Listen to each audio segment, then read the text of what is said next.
Hello, everybody. Welcome to another episode of the Thriving Adoptees podcast. Today, I'm delighted to be joined by Shamele Jenkins. Looking forward to our conversation, Shamele. Hi, Simon. It's so good to talk to you. And Yeah, what an amazing thing that we can talk overseas on the yeah, phone. it's amazing. It's amazing. Yeah. I often think I should have started the podcast earlier, right? But if I'd started it much earlier, I wouldn't have been able to get it going like we have because I wouldn't have had Zoom, right? That's People right. That's we right. would I might have had Zoom, but the rest of the world wouldn't have been used to Zoom. We can if lockdown has any silver linings, then mass use of Zoom has to be one of those things. So um, That's right. yeah. Listeners, Shamel and I met at the adoption conference, Families Rising Adoption Conference in Orlando. Well, it wasn't last month. Yeah, it was. It was start of November, start of October, wasn't it? And It was. Yeah. we spent a lot of time together, including a Japanese meal, and we had some fun together. But I hadn't really asked her much about her story because we were too busy just chatting about other stuff. But Hmm. you're in for a treat today, ladies and gentlemen, because Shamel, she has five kids, five adopted kids, and one special Yeah. guardianship kid, Hmm. and she has also raised over 340 kids as a foster mum, and she's done this as a single lady. She said that she's still looking for what would you did you say a sugar daddy? Or am I I'm putting words looking into for your mouth? a rich husband. She's looking for a rich husband. Let So me if change any, it. I'm looking for a very affluent husband. very affluent. Yes, that's a nicer way of putting it. Yeah. Um, she also is involved in this adoption space, running the Foster and Adoption Association for it's Miami-Dade, if I remember right. Is that how you Yeah, pronounce it? Miami-Dade County Foster and Adopted Parent Association. Yeah. So a huge heart and a huge amount of wisdom that you've gained over those years. So, what what are some of the things that come to mind when I say wisdom to you? I know you're a very modest lady, right? So you're probably not going to say, but what sticks out for you in terms of your learnings over those years, Shamal? To not repeat the same mistakes, to keep an open heart, to listen more and more intensely because everyone's story is very different, and to not judge, but to really listen first and to see where I can be of service. Yeah. Have you read the Stephen Covey book, Seven Habits of Highly Effective People? Have you come across I that? I read part of one. I did, but that Yeah, was some time ago. Hmm. yeah, it was because I think the second habit is about list. I think it's seek first to understand. So that speaks into that deep, uh, Right, effective deep dignity. listening. Yeah, Absolutely. effective listening. Yeah. Um, what what stands out as the kind of the key epiphany moments? Like you talked about not repeating the same mistakes again. Hmm. What have been your most profound kind of learning moments, Jamal? Hmm. I think that not everybody wants to be adopted, but everyone wants to be loved. Everyone wants to have a sense of belonging to someone other than themselves. So for there are some, especially older kids, the term adoption doesn't sound good, but the emotion and the attachment is what sounds better. Yeah, yeah. And do you remember when you heard that, when you came to that realization? And working within our association and working with our teens, Yeah, because a lot of them, my house is the fun house. Everyone wants to come to my house, and they would tell all the kids would tell them, "Oh, you're so lucky you have a mom like that, and we want to come in." Um, but the older kids would be, I don't really care about whether I have her last name. I just want to live there. I just want to know that I belong to something.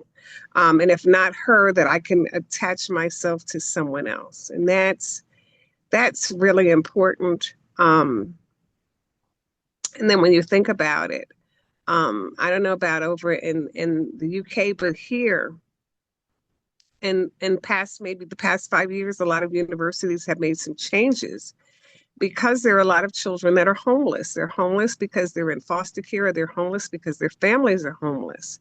So when we have holiday break, um, Christmas break, Easter break, they have nowhere to go. So now the universities and colleges, they keep their dorms open so that these kids have a place. Um, so as an older child, because here you can even stay in foster care till the age of 21, you don't have to age out at 18. You still want to know that you belong to something, to someone, that someone's going to kind of look at you and say, how are you doing today? Yeah. Or if you have a problem, be able to call that one person who knows your business and you can confide in and lie to when you think you're going to get away with it. Um, but that one go-to person that you can go to that's going to have your back. Yeah. So when you say about creating a fun house, this is about the culture, the atmosphere, what you're doing in the home, right? Right, right. And not just what I'm doing in the home, but because of what I do for other kids. So an example, Thanksgiving is coming. We'll have 1,000 turkeys sitting between my house and office. Christmas comes, we'll have thousands of toys that are not just in our warehouse, but in my home because we don't have the space. So what happens with my kids is they have to work. They have to help sort the toys as though they're an employee, um, knowing that they can never have that toy, but mom will get them something similar to that when we finish with preparing for these parties and these special events. Um, I always have, every month there's a field trip just for kids in care, but then I also have trips just for my immediate family. So my house is very different from a lot of other houses. There's something always going on. Yeah. And how are you getting on with the cruise? Because when we were together in Miami, you were trying to get the cruise people on side We've for a got big that. trip. We actually have that, but I'm holding off because I know that you've had to have heard that here we have a government shutdown. So people that get food benefits, SNAP benefits to help them with their families, it's affecting them. Um, the military just got paid 2 weeks ago. I have a daughter that's in the Navy, and she, even though she's an officer, she lives off base. I had to send her money to pay her rent. Um, Wow. People have childcare fees; they have no money, and then our government laid off from our president on down, Yeah. laid off thousands of people so that they no longer have a job. Um, well, half of the people that you've laid off have to go and apply for unemployment, but you have taken Social Security services and released some of those people from employment. So trying to even register to get the benefits is a 6 month delay. Yeah. Probably intentional because he doesn't want the money to go out. Yeah. Absolutely, absolutely, and it's very sad because it affects a lot of people. Then when it comes to medical coverage, here in the States, every child that's in foster care is entitled to Medicaid. Even though it's paid by the state, it's not paid on a federal basis. Um, on a federal note, that money has been funneled down, so a lot of children are losing their medical benefits, It's a tough or their time. benefits are being cut as a result of all that's going on, which is absolutely ridiculous. You have people who are medically needy who cannot go to the doctor the way they used to or cannot get treatment. And this is affecting some of our kids in foster care as well, Yeah. and our kids that are adopted because the benefits are being cut. Yeah. So Mm-hmm. what gives you the what gives you the resilience to rise above this stuff? Because there seems to be so many challenges going on for the people that you love and care for. Say that again. I'm sorry, But Simon. where do you find the resilience? You just kind of keep going. You just have to keep going. We have federal employees that are working and they're not getting paid. It does affect the states, but within the Department of Social Services, luckily everyone is being paid and everyone is working. But then, you're working with people who need assistance that are not getting it right now. Yeah, yeah. So you grew up steeped in this community caring you Absolutely, described, yeah, absolutely, yeah. absolutely. So what do you remember from your youth in this space, in this regard, what we're talking about?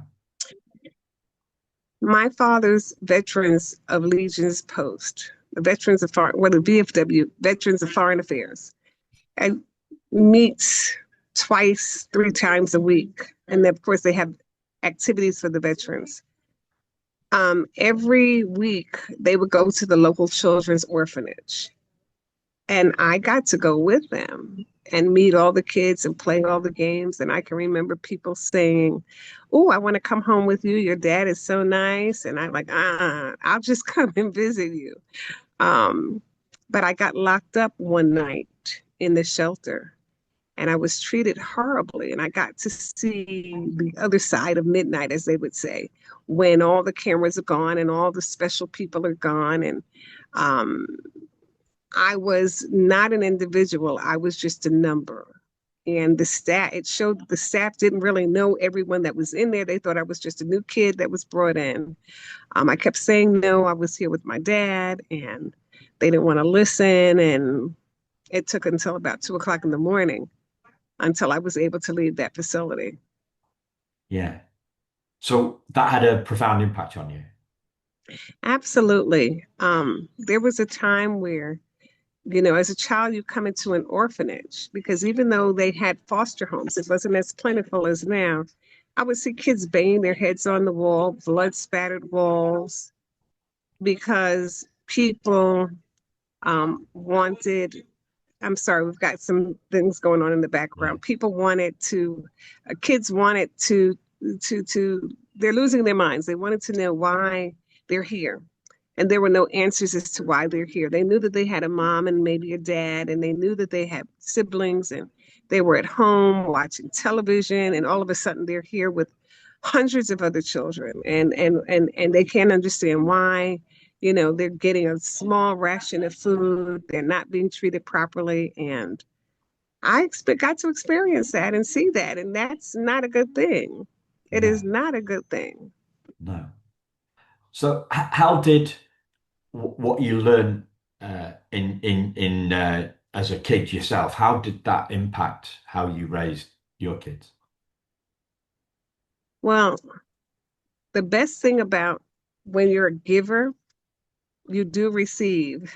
And sometimes you don't realize that you're receiving until months or weeks later. So my cupboards were never empty. I've always maintained a job. I've always had a salary. So my kids never went hungry. And because my parents were thrifty, I've always had a food pantry that had plenty of food, like a supermarket, so we could help feed others. But again, being locked up in that shelter for several hours showed me the flip side of what happens to these kids. There are wonderful foster and adoptive families, and then there are some that are really horrible. And when we find them, we try and help them get into a better state. And if not, we have the children moved. We try and get therapy for whoever needs it. Um, you don't forget things that happen in your childhood. And of course, they call a lot of it childhood trauma. I call it just childhood experiences, some good, some bad, so that as an adult, you know how to navigate when you see something. you can actually do something versus just looking at it and experiencing something that you shouldn't have to experience. Yeah. Yeah. What have you learnt about that navigation process? The term never let it happen again, that's the term. Never, if I see something that's wrong, I'm going to stop it. Even if it's not my business, I'm going to make it my business and I'm going to stop it and make it better. Yeah. Um, and whatever I'm not able to do, I'm going to find someone else who can do it. I'm not just going to turn my head and walk away. When we've had the pandemic here, the amount of children that came into foster care was very low. And of course, it was very low, just like women being battered and men being battered was very low because everyone was in their homes where you couldn't see anything. And Zoom was not There. alive and new then. So things were happening in the homes and they were a secret. And as we started slowly coming out, you started seeing the damage that was there. Well, I'm one of those people. If I see the damage, I'm going to fix it. If I can't fix it, I'm going to go somewhere where it can be fixed. Um, and there was a lot of damage that was done during that time. A lot of people who didn't even have mental health issues developed mental health issues from being locked in isolation or locked in with people that they didn't like or having to learn to love someone that they didn't really love or understand someone that they didn't want to understand, eating things that they didn't want to eat.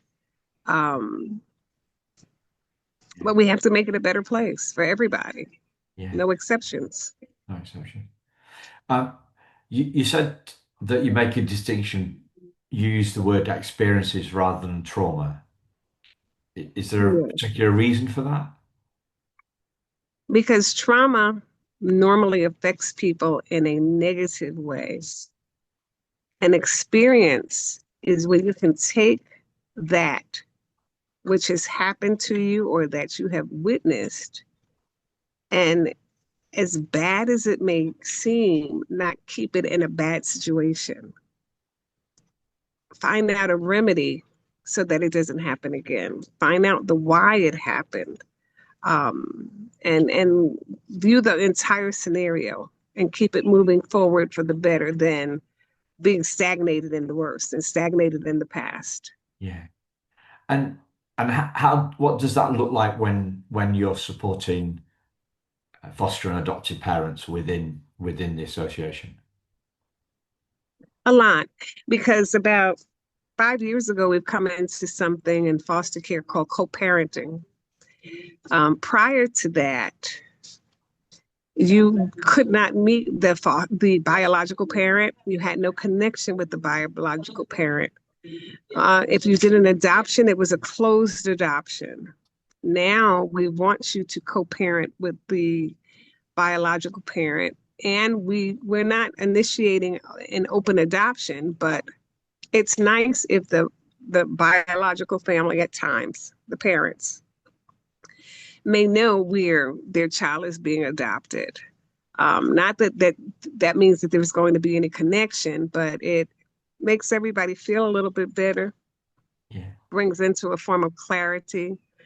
Um, it's kind of hard in the beginning, especially for foster and adoptive parents or pre-adoptive parents, because you don't really want to meet these people. But the whole purpose is for in foster care for them to mimic everything that you do and to learn to become a better parent. But initially, many of those parents will hate your guts. Yeah. They'll tell you you're stealing their child, especially in relative care, which is really hard on adoptions. You're stealing someone's child. And you have to remind them that you didn't even know this person until that biological parent did whatever it was that they did that brought the child into care. Right now, if it's relatives, you have to remind the other relatives, listen, you saw what was going on and you did absolutely nothing about it. I, in this case, have decided to put a stop to it and to do something about it to save these children. Yeah. And what do you talk to in terms of how you help adoptive parents navigate their kids' trauma? What are, Well, we have monthly training workshops. Foster parents have to take training throughout the year to get in-service credit to maintain their license. As an adoptive parent, that license is also lifetime, meaning we know that you've adopted the child. But the trick is don't let there be an allegation, because the first thing the judge is going to say is, well, are you continuing your parenting training?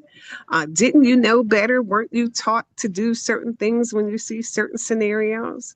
So we have all kinds of trainings for both foster and adoptive parents in and outside of the parenting world, life skills for parents, money management, stress management, because as an adoptive parent, it's a little bit harder.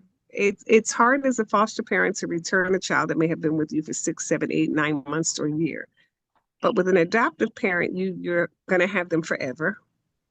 But when you start to see certain behaviors, sometimes you cannot go back because you don't know the entire history of that biological parent. But you're trained to withstand the barriers that you have to go through to get this child the help that they need. And some of our workshops will help because we know that when a child turns 2 to 3, that's when they're learning the most. We know that when they're 7 and 8, they start to change. When they're 10 and 11, it used to be 12, they start turning like they're teenagers. And by the time they're 15, they're a whole new breed. Um, our trainings teach you how to handle that. One of the most important things is when a child says, well, you're not my mom, you know, and that hurts because you've done every single thing for them, and you can turn around and say, well, there's nobody else here but me, so obviously I must be the parent, I must be the mother. um and you have to understand why they'll say that, why they'll lash out like that, because they're hurt. And you have to take that journey of pain with them and let them know who's still standing with them. yeah, Then, when they turn 18, you have to understand a lot of them will wonder, where's my biological parent? Do you know them? Can you find them? What kind of parent were they would let me go into the system like this? And you have to decide if you want to tell them the history that you know. We have places where if they put their name into a registry and that biological parent has put their name into the registry, they might find a match. A lot of times there is no match. And sometimes they do find their parents, but it's not a happy situation as they thought it would be. Um, for me, as an adoptive parent, we have found some of the biological parents for some of our children. For some, it was good, for some, it was not. I like to train our parents, even as young, when the child is young, that listen, they're going to be wondering, and it's natural to wonder, who am I? And you tell them they are exactly who they are because of you and the surroundings, the village that you've afforded them, not because of what the biological parent gave them. Additionally, you're explaining, we know that you want to find your biological parent, but let's first focus on who you are.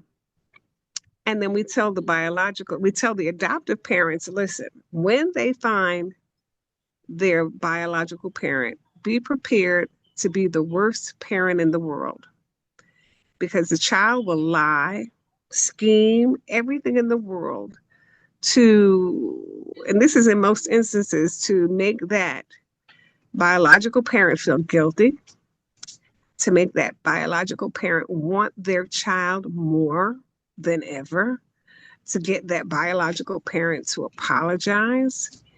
And the child that you've adopted doesn't even realize what they're doing in many cases, because what they're doing is trying to make that biological say, look at me, you know.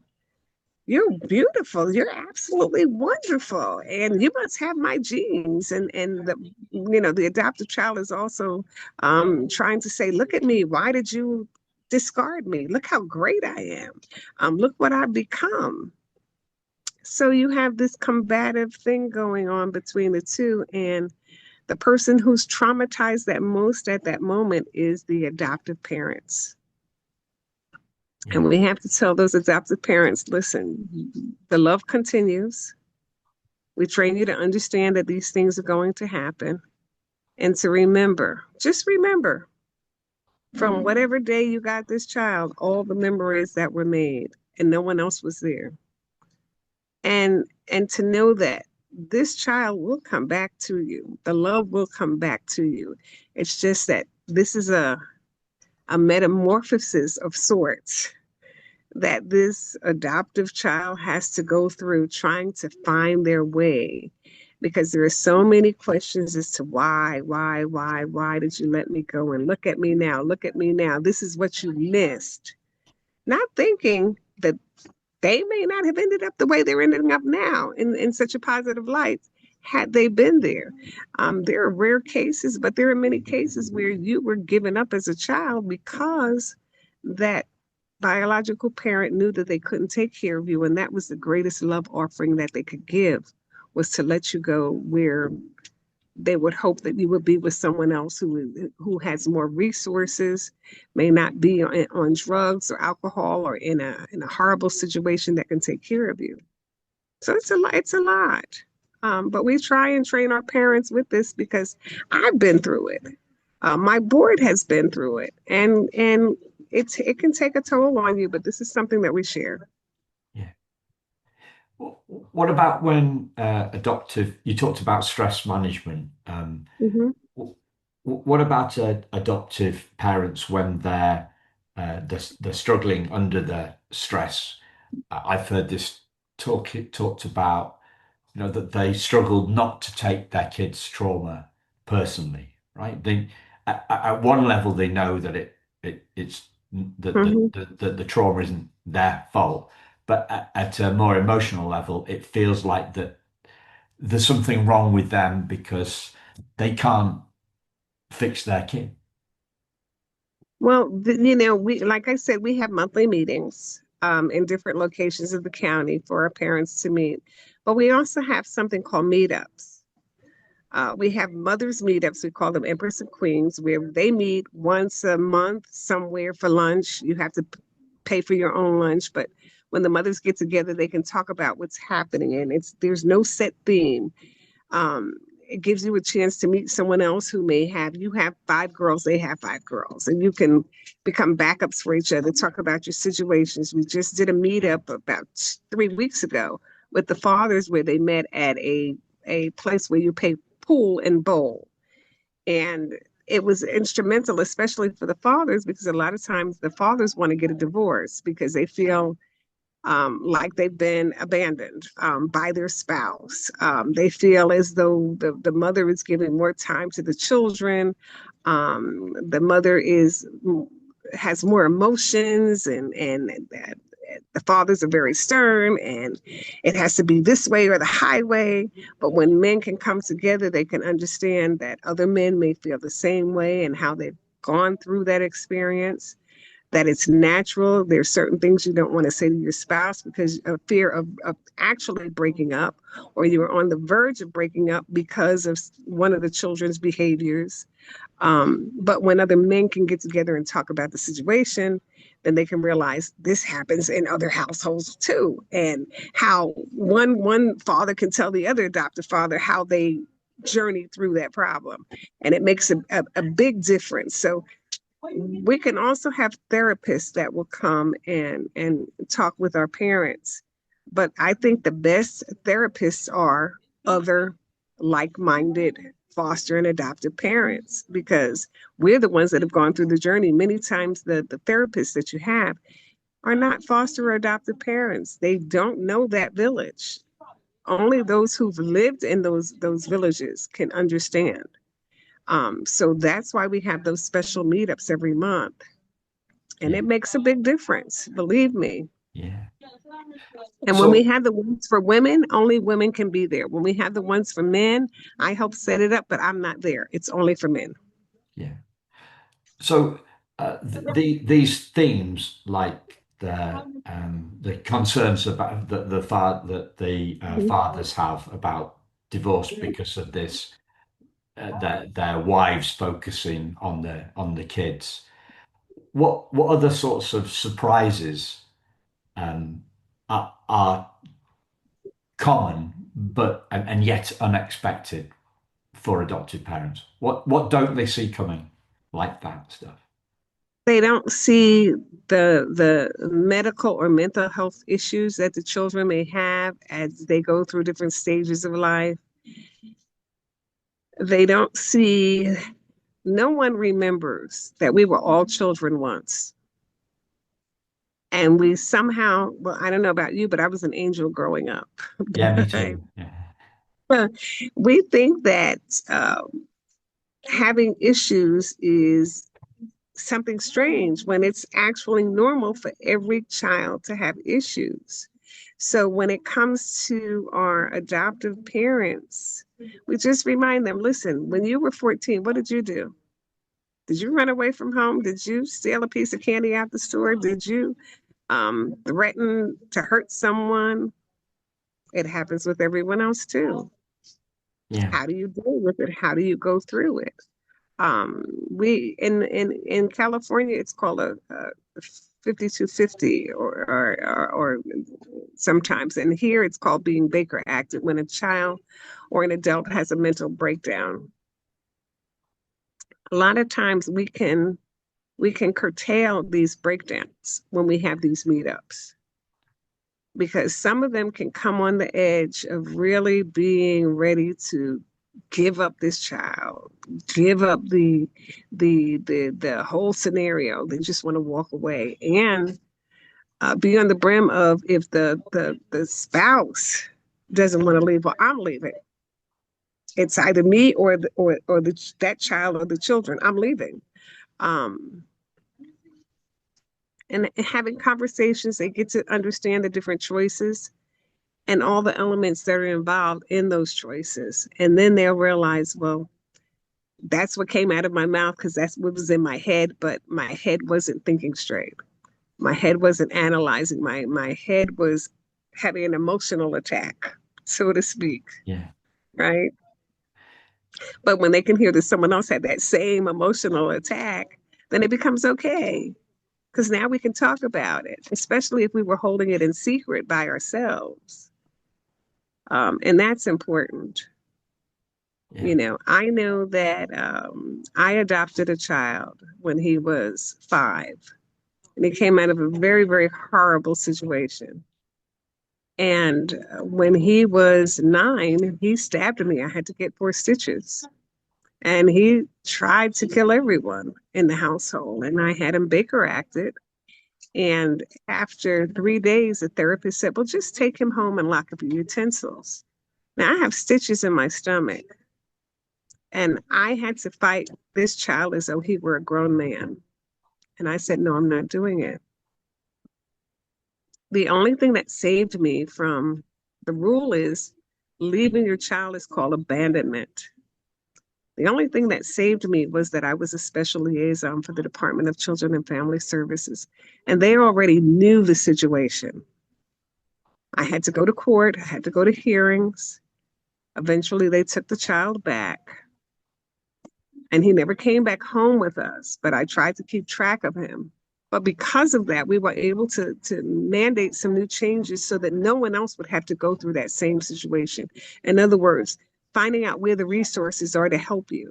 Because today, we have a lot of parents, adoptive parents, foster parents, biological parents, who are afraid of their children, want to get rid of them. They don't know they're going to jail if they do that.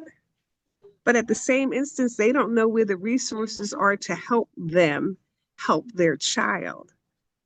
Because of what I've went through, we've been able to create some more resources that will help these families. And we've been able to save a lot of children and a lot of families because of that.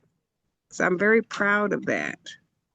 Sorry, I had to go through it and don't want to ever see anyone else go through that. Because when we as adults act up, it's because we have a problem. But when a child does it, they don't have the same mentality or the same resources or the same experience that most adults have. So the behavior is going to be worse. And you have to be trained to understand and prepare for that. Yeah. There's some really tough stuff there.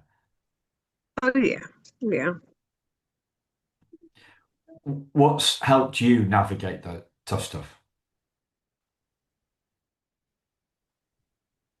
God, my friends, my family. And I have this thing, everyone who knows me gets absorbed into what I do. They don't have a choice. If I'm having a party and you're a friend, you're going to be part of that party for kids and care.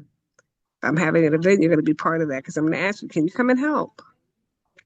If you can't help this time, I'm going to ask you again. And eventually you're going to become part of it. And that's what helps me. The community that you built around you. Yes. Hmm. Yeah. Was was that the trickiest stuff that you went through with this son of yours? Go Yes, I think so. I think so. and I mean, it's uh, never a bed of roses. You know, you have the trials and tribulations of every child has their challenges and you have to deal with it differently. And then it reflects on you, which gives you challenges of your own to go through. yeah, I think a lot of the challenges that I may have personally had, my children were able to go, Mommy, that's not how you act, or why are you doing that? You don't have to do that. And, that helps when your children can see that you're doing something and that you're traumatized and they can turn around and tell you what you need to do yeah, and you listen. yeah. How did you get them? How did you encourage them to share their stuff, or did it just come naturally to them? What was I going on? think it's naturally because every week we have a family meeting. We sit at the dinner table, which is what a lot of families miss nowadays of everyone sitting at the family table. Forget the phones, sit at the family tables and you have conversations. But in addition, we would have family meetings and talk about whatever else is going on. Every now and then we'd have a chance to play role play. So they could tell me if I was being too mean by reenacting something that I've done, and I could react something that they've done. And, sometimes you have to see it from someone else's eyes to understand, did I do that? Did I say that? And make amends for it and move on. Yeah, it sounds easy, doesn't it? It sounds easy. It's not easy at that No. moment, but you live from one moment to the next and you get through it. If you believe you can get through it, you'll get through it Yeah. How do you help adoptive parents see that for themselves? by sharing experiences, by asking how you're doing and sharing experiences. Because most of our experiences are going to be very different, but at the same time, very similar. The journey is the same. How you go through the journey is what's different. Yeah. And what are the most important things on that journey? I mean, you've talked about community for yourself, but what else? What else is really big for you on the journey? Keeping families safe, keeping the children safe. Here in this country, they have something called first responders, and they're calling firemen and doctors first responders. Now they're calling teachers first responders. But I'm teaching the community that foster and adoptive parents are first responders too.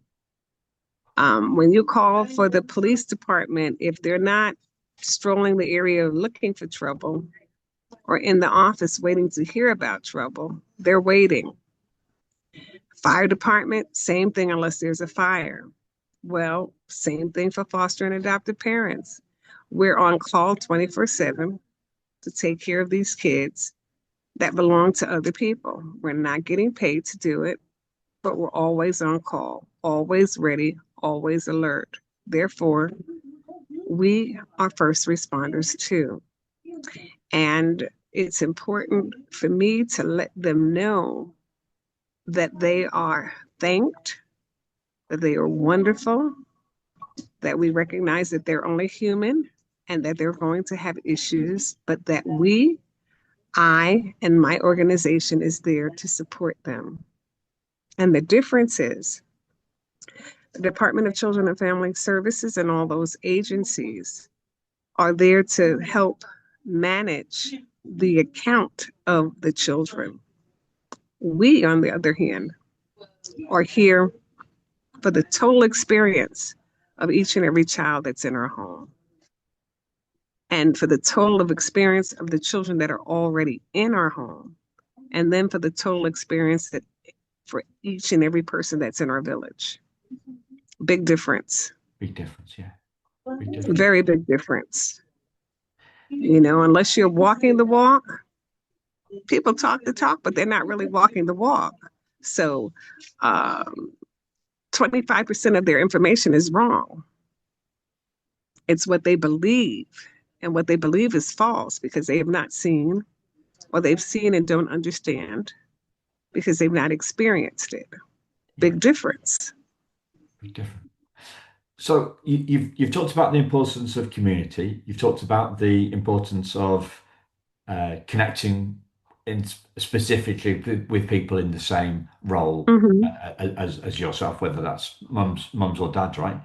Yes. You've talked about family meetings. You talked about uh, get advocating for what's deserved. Mm-hmm.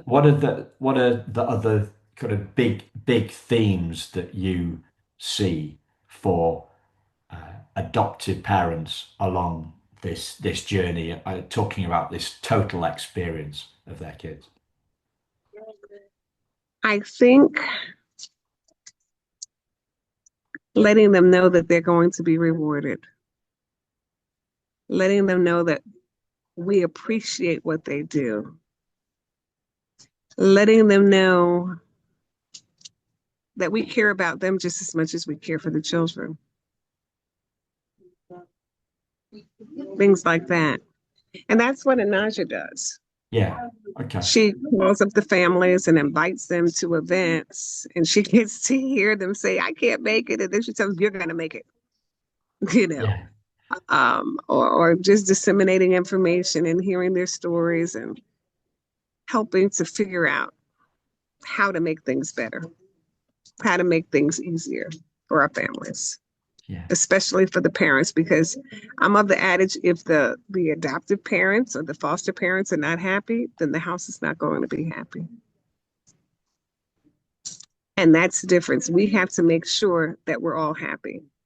We have to make sure that we're all safe. We have to make sure that we all have food. We provide food when needed. Whatever the security is, we're here to help with that. Yeah. Yeah.